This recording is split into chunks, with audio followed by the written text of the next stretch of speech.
आज हम बात करने वाले हैं एक ऐसे शख्स की जिनकी सिर्फ एक आवाज ने पूरे ब्रिटिश साम्राज्य को हिलाकर रख दिया था। जी हां, हम बात कर रहे हैं लोकमान्य बाल गंगाधर तिलक की। सोचिए, एक ब्रिटिश पत्रकार थे वैलेंटाइन शिरोल। उन्होंने तिलक को एक नाम दिया, भारतीय अशांति के जनक। अब सुनने में शायद एक इल्जाम लगे, है ना? पर सच तो ये है कि ये एक तोहमत नहीं बल्कि एक तमगा था, एक मिडल था। इस बात का सबूत कि तिलक की आवाज, उनकी सोच ने ब्रिटिश साम्राज्य की नींव में कितनी गहरी दरारें डाल दी थीं। तो सवाल ये उठता है कि आखिर कैसे एक अकेले इंसान ने भारत की आजादी की लड़ाई का पूरा नक्शा ही बदल कर रख दिया।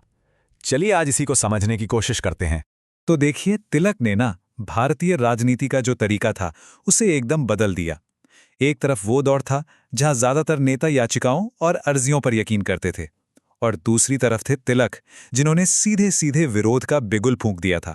ये जो दो तरीके हैं ना, ये दो अलग अलग विचारधाराएं हैं। एक तरफ थे नरमपंथी, जो मानते थे कि याचिकाओं से शांतिपूर्ण अपीलों से काम चल जाएगा, लेकिन तिलक, उनके लिए ये सब अंग्रेजों से भीख मांगने जैसा था। ना, उनका रास्ता एकदम अलग था। उनका रास्ता था आत्मनिर्भरता का, सीधे मुकाबले का, और हाँ, सबसे जरूरी, आम जनता को, हर एक इंसान को इस आंदोलन से जोड़ने का। लेकिन सवाल ये है कि उन्होंने ये किया कैसे? उन्होंने कुछ ऐसे हथियार चुने जो सीधे आम लोगों के दिलो दिमाग तक पहुंचते थे। उनके जो अखबार थे, केसरी और मराठा, वो सिर्फ खबरें नहीं छापते थे, वो तो राष्ट्रवाद की जलती हुई मशाल थे। और सिर्फ यही नहीं, उन्होंने गणपति और शिवाजी उत्सव जैसे त्योहारों को भी एक नया रूप दिया। वो अब सिर्फ पूजा पाठ तक सीमित नहीं रहे, बल्कि राजनीतिक चेतना और देशभक्ति जगाने के बड़े बड़े मंच बन गए। और इन सब कोशिशों के, इन सब आंदोलनों के केंद्र में एक शब्द था, एक ऐसा विचार जिसने आजादी की लड़ाई को एक नई आत्मा दे दी, और वो शब्द था स्वराज। साल था 1916। तिलक ने वो ऐतिहासिक शब्द कहे जो आज भी, इतने सालों बाद भी, हम सबके दिलों में गूंजते हैं। स्वराज मेरा जन्मसिद्ध अधिकार है और मैं इसे लेकर रहूंगा। सोचिए, ये सिर्फ एक नारा नहीं था, ये तो पूरे देश की तरफ से एक ऐलान था, एक ऐलान जंग। लेकिन एक मिनट, तिलक का स्वराज का मतलब सिर्फ अंग्रेजों को देश से बाहर निकालना नहीं था। नहीं, ये इससे कहीं ज्यादा गहरा विचार था। ये सिर्फ राजनीतिक आजादी नहीं थी, ये बात थी एक देश की नैतिक और आध्यात्मिक आजादी की। मतलब एक ऐसा स्वशासन जहां इंसान अपनी आत्मा से भी स्वतंत्र हो। तो ठीक है, लक्ष्य तो बहुत बड़ा था, पर इस तक पहुंचने का रास्ता क्या था? इसके लिए तिलक ने एक जबरदस्त 4 सूत्री कार्यक्रम बनाया। पहला, स्वदेशी, यानी अपने देश में बनी चीजों को अपनाओ। दूसरा, बहिष्कार, ब्रिटिश सामान, उनके स्कूल, कॉलेज, अदालतें, हर चीज का बायकॉट। तीसरा था निष्क्रिय प्रतिरोध, मतलब अगर कोई कानून गलत है तो उसे मानेंगे ही नहीं।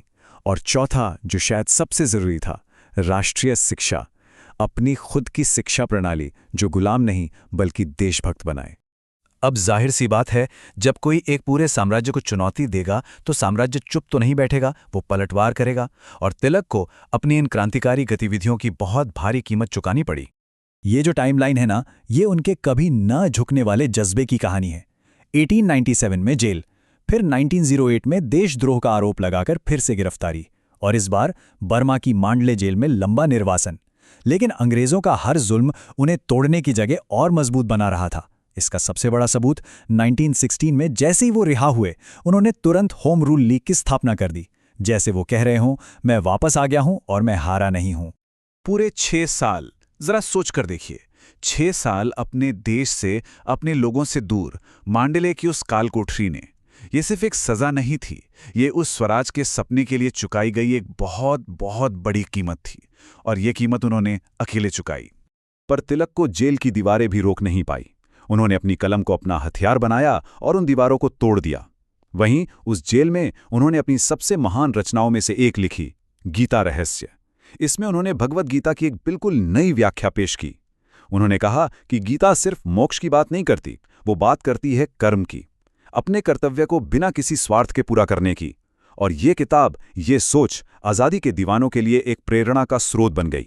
अब देखिए, इतिहास में जो भी बड़े व्यक्तित्व हुए हैं, उनकी कहानी कभी भी सीधी सरल नहीं होती। और तिलक भी कोई अपवाद नहीं थे। उनकी विरासत काफी जटिल है। वो विरोधाभासों से भरे इंसान थे। एक तरफ राजनैतिक मामलों में तिलक एक जबरदस्त क्रांतिकारी थे, पूर्ण स्वतंत्रता, उससे कम उन्हें कुछ भी मंजूर नहीं था। लेकिन दूसरी तरफ जब सामाजिक मामलों की बात आती थी तो उनके विचार काफी हद तक पारंपरिक थे। जैसे एक उदाहरण लेते हैं, 1891 में एक बिल आया था, एज ऑफ कंसेंट बिल, जो लड़कियों की शादी की उम्र बढ़ाने के लिए था। तिलक ने इसका विरोध किया। अब क्यों किया? उनका मानना था कि ये सामाजिक सुधार अंग्रेजों का काम नहीं है, ये हमारा अंदरूनी मामला है, और जब हम आज़ाद हो जाएंगे तो ये सुधार हम खुद करेंगे। और अपने जीवन के आखिरी सालों में भी उनका प्रभाव जरा भी कम नहीं हुआ। भाषा के आधार पर राज्यों को फिर से बनाने का जो विचार है, वो सबसे पहले उन्होंने ही दिया था, जो आज़ाद भारत में सच हुआ। और आप उनके कद का अंदाज़ा इसी बात से लगा सकते हैं कि उनके निधन के बाद खुद महात्मा गांधी ने उनकी याद में तिलक स्वराज फंड की शुरुआत की, और इसी फंड ने आगे चलकर असहयोग आंदोलन की नींव रखी। और ये सारी बातें हमें आखिर में एक बड़े सवाल पर लाके खड़ा कर देती हैं। क्या तिलक की पैदा की हुई ये अशांति, जैसा कि अंग्रेज इसे कहते थे, वाकई वो जरूरी चिंगारी थी जिसने भारत की आज़ादी की ज्वाला को भड़काया? शायद इसका जवाब उनकी इसी जटिल लेकिन बिना किसी शक के महान विरासत में ही छिपा है।